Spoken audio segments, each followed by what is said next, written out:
অনুষ্ঠানটার নাম হলো শাওনের ডালা, অর্থাৎ শ্রাবণ মাসের যে উৎসর্গ। এটা প্রায় 200 বছরের পুরনো ঐতিহ্য আমাদের এই বাংলাদেশে, পূর্ব বাংলাতে। এবং এইটা একটা এর অংশ আছে যে ধর্মীয় ভাবের একটা ব্যাপার আছে, কিন্তু তার চেয়ে বড় হলো এটা লৌকিক অনুষ্ঠান। লৌকিক অনুষ্ঠান হিন্দু মুসলমান নির্বিশেষে স্থানীয় মানুষরা এই বর্ষার শেষে সংক্রান্তিতে শ্রাবণ মাসে এই দিনটা উদযাপন করে, কারণ এটার একটা সাংস্কৃতিক ঐতিহ্য আছে। বেহুলা লক্ষিন্দরের সেই সাপের ঐতিহ্যের ভিতরে গল্প আপনারা সকলে জানেন, কিন্তু তার চেয়ে বড় হলো এর একটা অর্থনৈতিক তাৎপর্য আছে।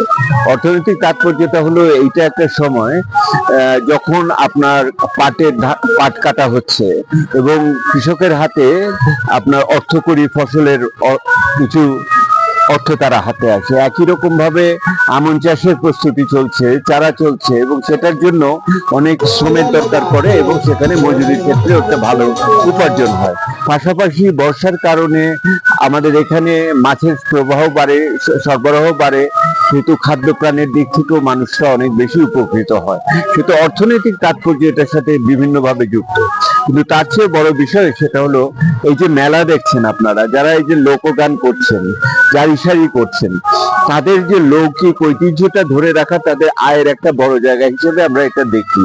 সেহেতু এই যে মেলার ভিতর দিয়ে যে নতুন যে ভোক্তাকুল হয়েছে, যে নতুন নাগরিকরা গড়ে উঠেছে, যারা গ্রামে বসে নগরের জিনিস চায়, নগরে বসে গ্রামের জিনিস চায়, তারা এটার ভিতরে অনেক বড় হচ্ছে। এবং আপনাদের মনে রাখতে হবে এই পুরো অনুষ্ঠানটা হচ্ছে দেশের একটা নির্দিষ্ট পরিস্থিতিতে। নতুন সরকার এসছে, নতুন গণতন্ত্রের ভিতরে আছি, সরকার সাংস্কৃতিক অঙ্গনে পরিবর্তন আনতে চাচ্ছে।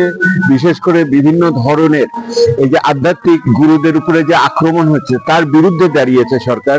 সেটার জন্য স্কুলে কলেজে আপনার লাঠি খেলা থেকে আরম্ভ করে আমাদের গান, সংস্কৃতি ইত্যাদির চেষ্টা এখন নতুন ভাবে হচ্ছে।